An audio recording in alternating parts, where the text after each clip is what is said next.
Educational Charity Academy, Boy Primary School, Grade 2 English. I am Professor Mukhtar, English the teacher. Hi, good morning, my student.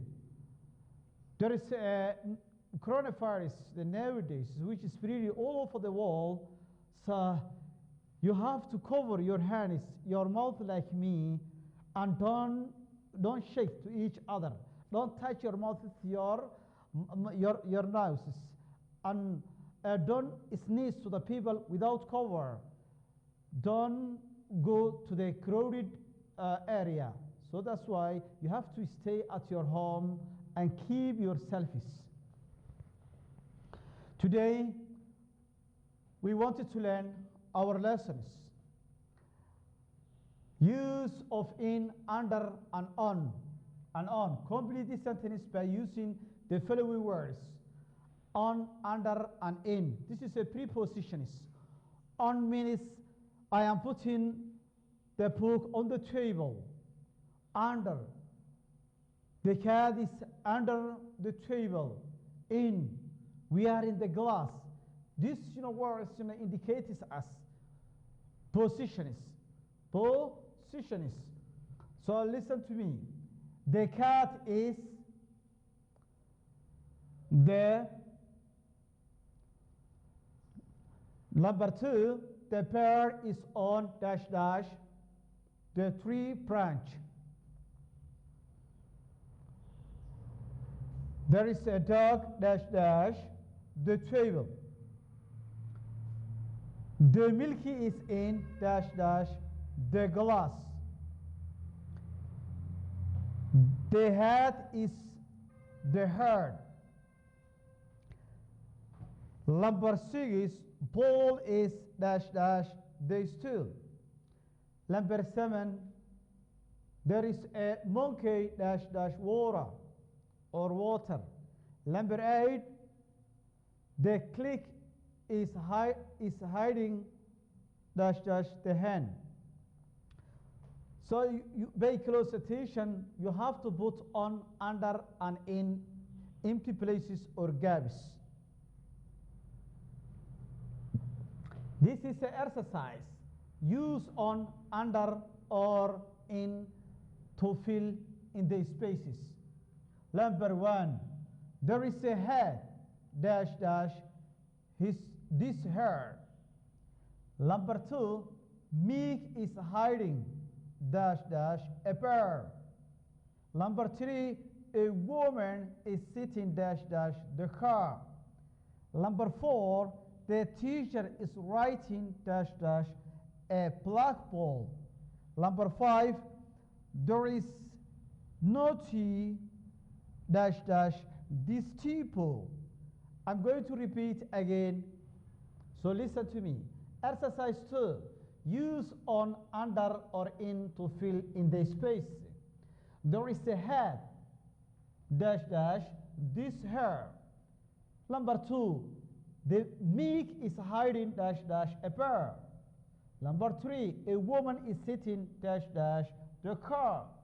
Number 4, the teacher is writing dash dash a blackboard. Number 5, there is no tea dash dash this teapot. Pay close attention on the whiteboard in order to understand my second lesson. Okay? Exercise 2. When it rains, we tend to stand dash dash a tree. When it rains means, for example, there is something which is happening in every day. When the rain is raining means when it rains, we tend to stand dash dash a tree. Number 7, we put our books dash dash the shelf. Number 8, there is nothing dash dash my pocket. Number 9, Tom keeps his money dash dash his school bag. Number 10, our teacher asked us to standing dash dash a lane. Number 11, there is a parrot dash dash the catch. Number 12, Are there any flowers? Dash dash the garden. Number 13, a girl is standing dash dash an umbrella.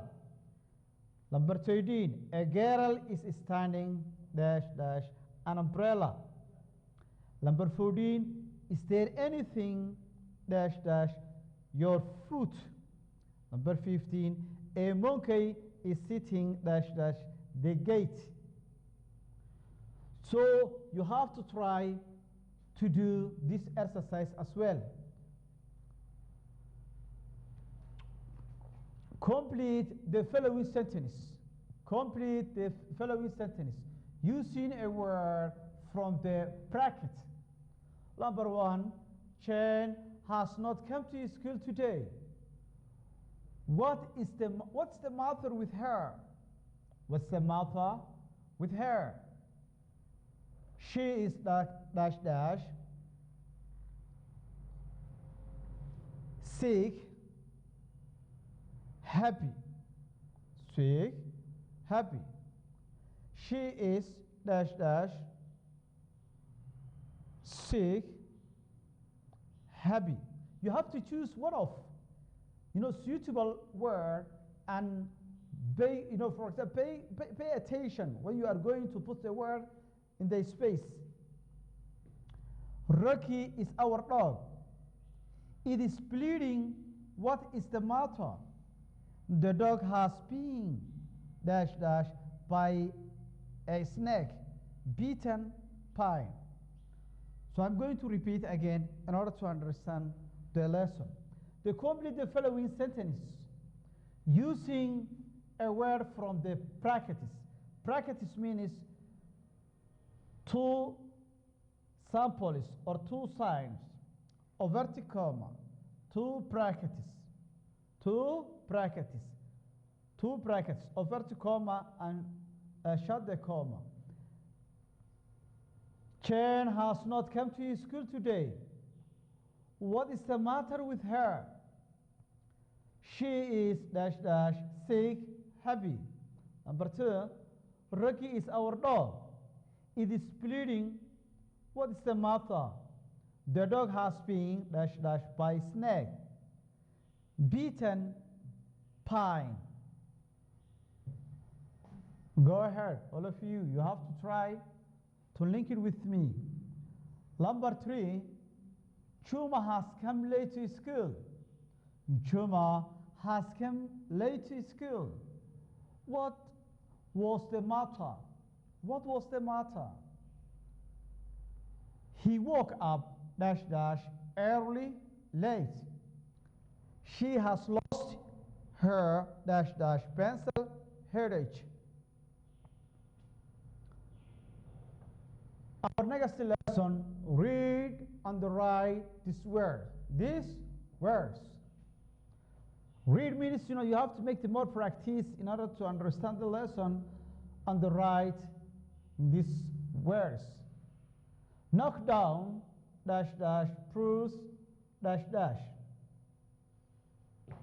Heart dash dash injury. Injury. Bleed dash dash prick dash dash. Pain dash dash cover dash dash. Snake bite dash dash plaster dash dash. Antiseptic dash dash close dash dash. Zebra crossing dash dash close dash dash. Sling dash dash fall down dash dash. Again, read and write these words. Knock down. For example, I knock down means I fall on the floor. Bruise dash dash. Heart. For example, I slipped and hurt my leg. Heart. Injury. Bleed. Prick. Pain. Cover. Snake. Bite. Plaster. Antiseptic. Cloth. Zebra closing. Close. Sling. Fall down. Repeat several times in order to understand spelling writing or reading perfectly. Next, our next lesson, everyday activity. Everyday activity means that, for example, the student is to make the more activities, such as the sport activity. They make, for example, the group reading. Sometimes, the decoration, makes the decoration, the glass.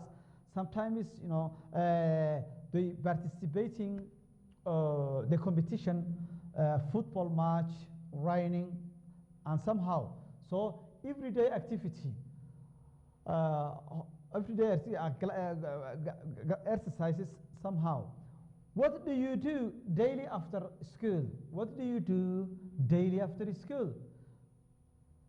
What do you do daily after school? For example, when you go to the house, do you sleep or not?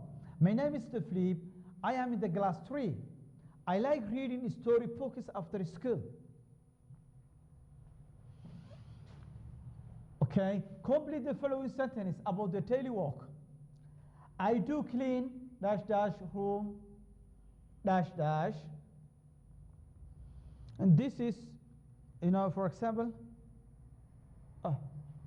this you have to change instead of this one, for example, the mosquito. We change the mosquito. Do you have another friend? Okay. All right. I like washing utensils, food. I like playing with the sister chief. I like playing with sister chief. Number 4, I am ironing my dress passing. Number 5, Rush like is swimming, so ball I do. Do you know how to close door school? Number 7, show me how to cook rice orange. Okay. Exercise says, find out the correct names of each person from the list below. Number 1, a man who brings milk to your home. Number 2, a person who cuts your hair. Number 3, a person who drives a bus or truck. Number 4, a person who makes bread, panis, rolls. Number 5, a person who cares for the sick person. You have to read this, for example, the words also. A person who sells the maize flour, rice, sugar, tea, butter, ghee, and other things. A person who plays the musical instrument. A person who makes the clothes for you. A person who brings the letter and parcels to your house. Number 10, a person who prepared your car and lorry. Mechanic, a nurse, milky, and musician, barber, cruiser, driver, baker, tailor, and postie. We learn here, for example, this, the people and their work. Mechanic, nurse, milky man, musician, barber, cruiser, driver, baker, tailor, postman. Read and write these words. Police officer, baker, bakery, grocery, painter, fisherman, salon, hairdresser, barber, secretary, dentist, plumber, watchman, conductor, forester, game warden. So each, for example, the person has to be specific the job. So try to understand as well. Our lesson is today is the use of a and an. This is indefinitive the articles when we are going to point out something, something or some person or some animals. For example, this is always, the pointing out a singular, and this is also, it is, it is specified as singular names. But when we are going to tell to the people the name which starts a vowel, we can put a, and use a, the name which starts consonant. Example, this is an apple. This is an apple. An apple starts the vowel a. So it is necessary for us to put in front of it an. Number two, this is an egg. And also egg, it is, it's beginning e. We should put an in front of the name. Number three, this is an inkpo. We have to put an in front of I. Inkpo. Number four, this is an umbrella. Although it is a U, but it is pronounced a. This is an umbrella. Umbrella. So that's why, since it is a pronounced a, we should put an in front of it. And this is an 11T. An 11T. 11T, it starts E, it's a vowel, and we will put in front of the noun an. This is an ostrich. Ostrich also, it is starts O, so we should put in front of it an. Link it with me, connect it with me. Next. This is a B. This is a car. A, we put in front of the name A. Why? Because of, this car, it is started C, and C is a consonant. Consonant. This is a car. We can't say this is a car. No. You can say this is a car. This is a dog. This is a cow. This is a tree. And this is a hen. And this is a basket. Number two, show me dash dash umbrella. Number three, give me dash dash empty place banana. Keep this book in dash dash bogus. Number five, bring me dash dash glass of water. Number six, her father is dash dash doctor. Number seven, keep these things in dash dash basket. Number eight, she has broken dash dash egg.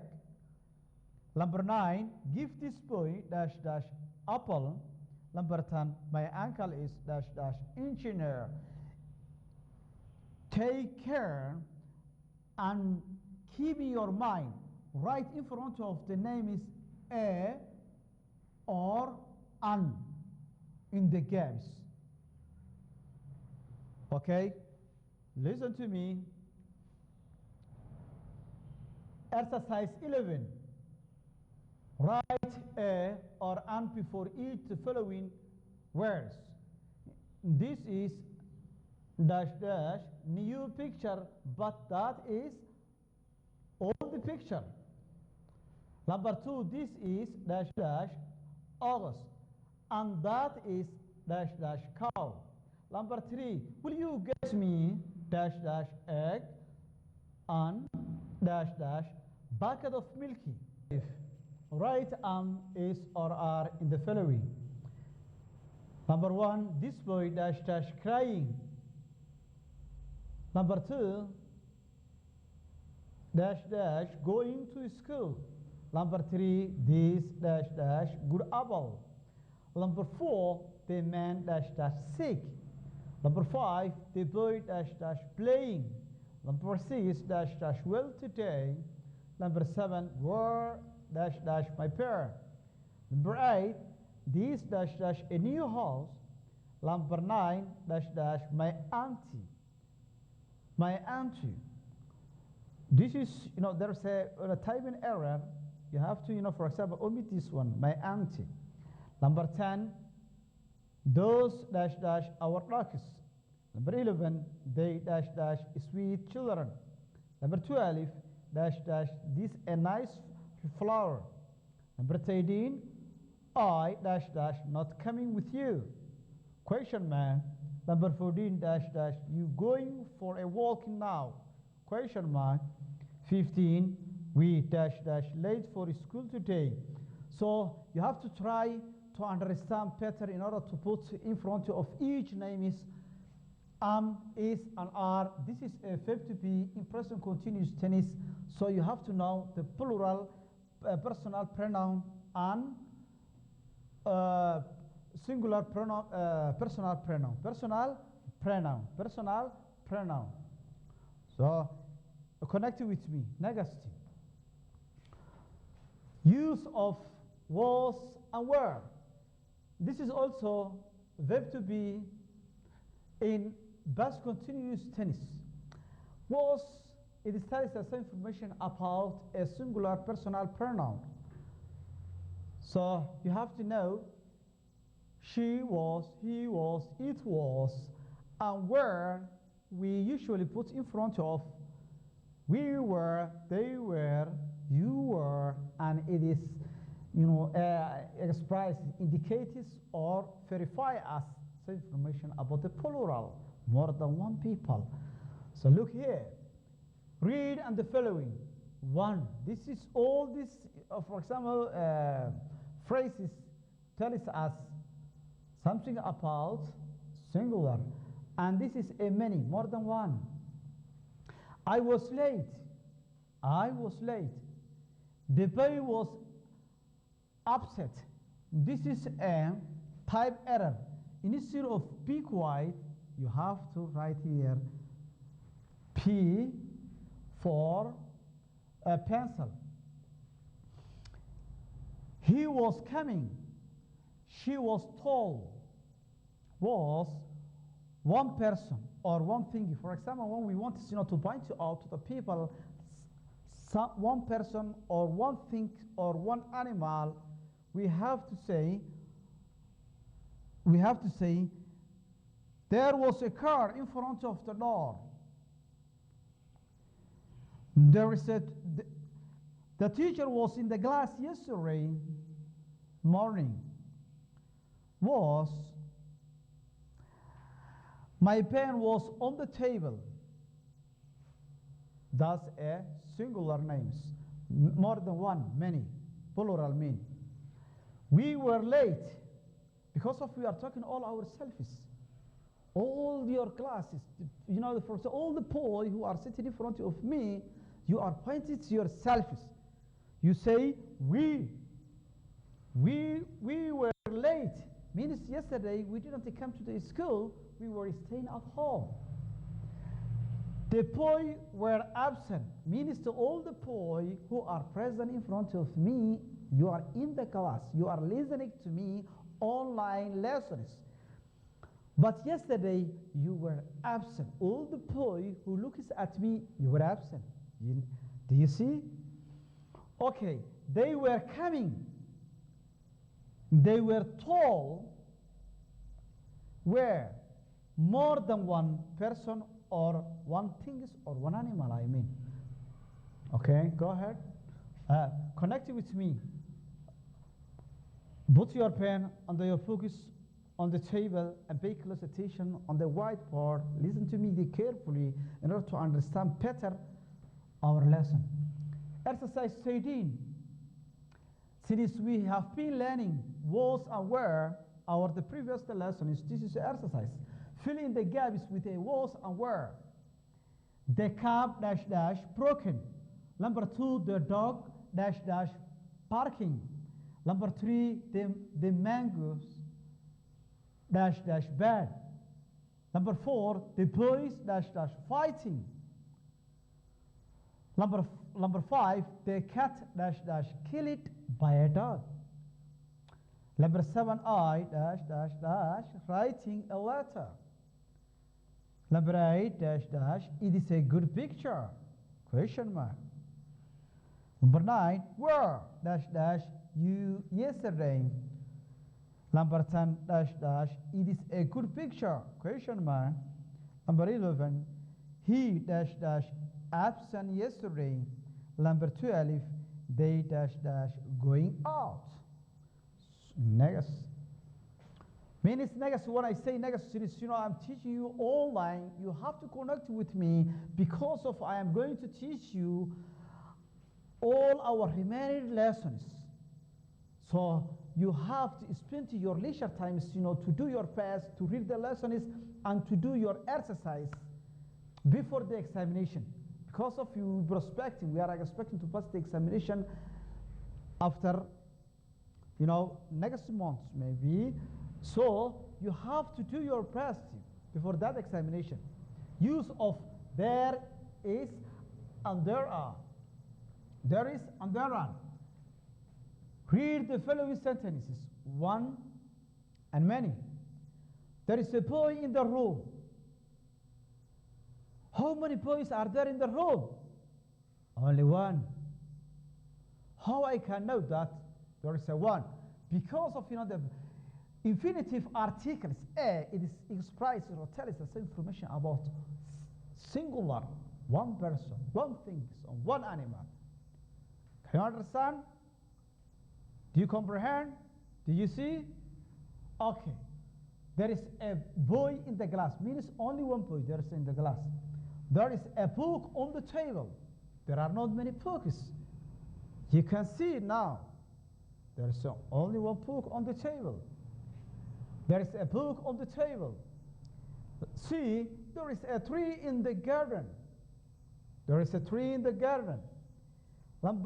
D, there is a one person or one thing. Look here, this is a singular, and this, for example, this is simple sentence that tells us information about singular, and this is also expresses or tells us some more, more information, more explanation, or indicates us more than one. There are boys in the glass. For example, you can add here S. Because of the R, it expresses the same information about more than one. And also S is a plural. You have to put at the end of the name S. There are 5 books on the table. Example. What's the end of the name? Books. There is a S. S is tells us more than one book. There are 5 books on the table. There are many trees in the garden. There are more than one things. So go ahead and look at me. Writing one or more than one means write one or more than one. Write one person, one thing, one animal means no more things, only one. For example, this is a one pair. One pair. 2, this is one pole. For example, there is only one pole in front of me. There are not many poles. Number 3, this is a one pencil. One pencil. More than one means the plural. These are 2 pairs. How we can understand they are, for example, this is a demonstrative adjective. This is a singular and this is a plural. These are 2 pairs. These are 3 poles. These are 4 pencils. Again, connect with me. Go ahead. 1, more than one. Our lesson is talking about singular and the plural. When I say one, I mean singular. When I say more than one, I mean plural. And this is one watch. And this is one orange. And this is one glass. These are 2 watches. Because at the end of the name, there is a EH. Each, the names which in this SH, CH, O, X, and Y, you have to put at the end of it ES, except Y. Y, you can put IES. Okay? Such as, example, these are 4 oranges. There is a ES. These are 3 glasses. This is exercise. Since you have learnt plural and the singular, you have to change this, the singular name is into plural. Add S after each name is to make it more than one. What do I mean? I mean add after each name to make it more than one. When we are making the plural, as usual, we put S in order to show, in order to tell to the people plural. Pay, dog, pen, ball, girl, car, bag, pencil, pouch, book, cat, banana, lion, earl, frog, toy, lamb, bird.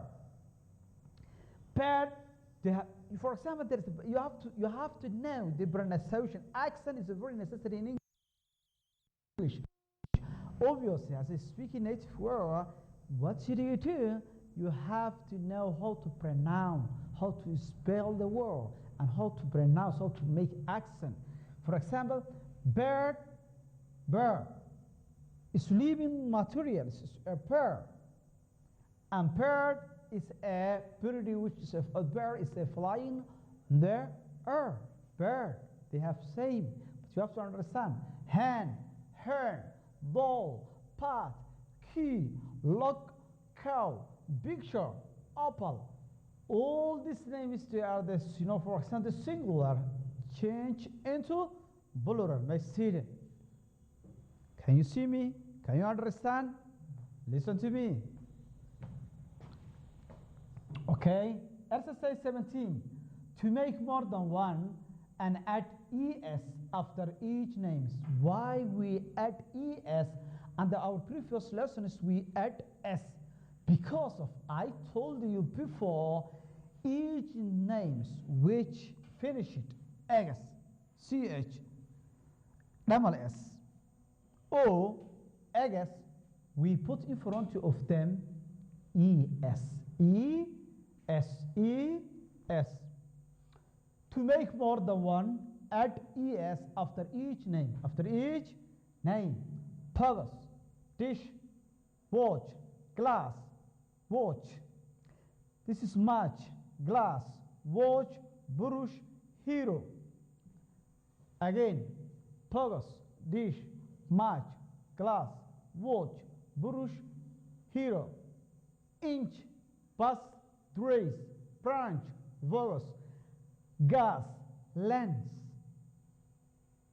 Church, instead of church, we saw the 2 times, the previous lessons and this lessons. We are Muslim, and instead of the church, we can change the mosque. We can say mosque.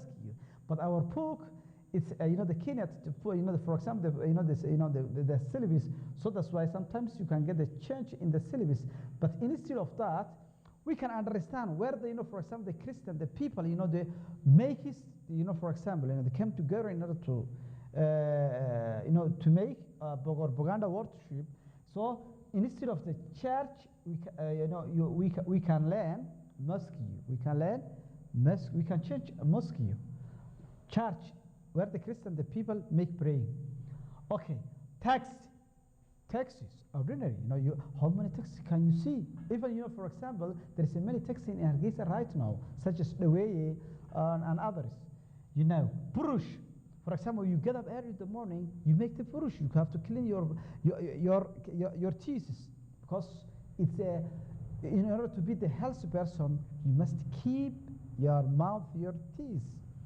Okay, touch, lunch, potato. Keep your mind. Okay, go ahead. Okay, more than one. This is a one. Okay, more than one. This is one puppy. These are three puppies. This is one baby. These are two baby. Puppy and baby have the last letter.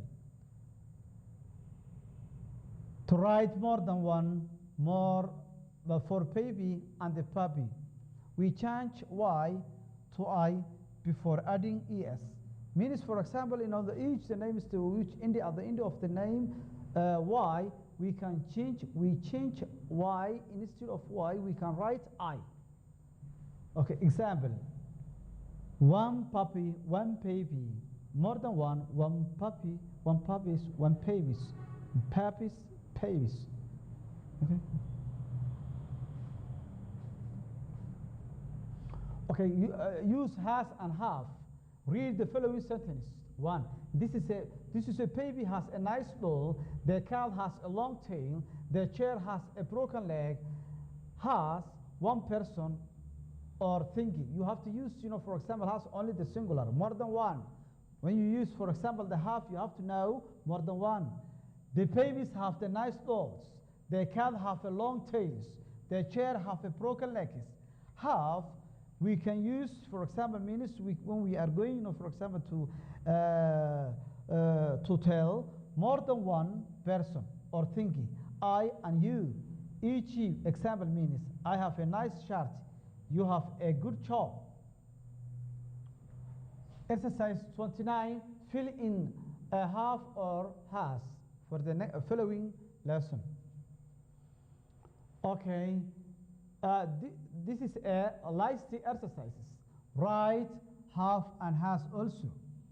You have to put in front of the, for example, these spaces, fill in the spaces. Have and has, like the former exercises. And this is, I have finished it. Your lesson is only reminded me the revision. This is, all your lessons that reminded us. I have finished it today. You have to make, the more practices and the keep in your mind to spend your leisure time. When you have a time, I mean, it's, don't play outdoors. You have to spend 2 or 3 hours at home in order to read your lessons. Keep your hand, the gloves, don't touch your mouth, your tongue. There is a very severe diseases, a very big diseases which is spread all over the world, and the thousands of people are dying every day. So I beg or supplicate for Allah to protect it. Ciao, see you, bye. This is your English teacher, Professor Mukhtar. See you again.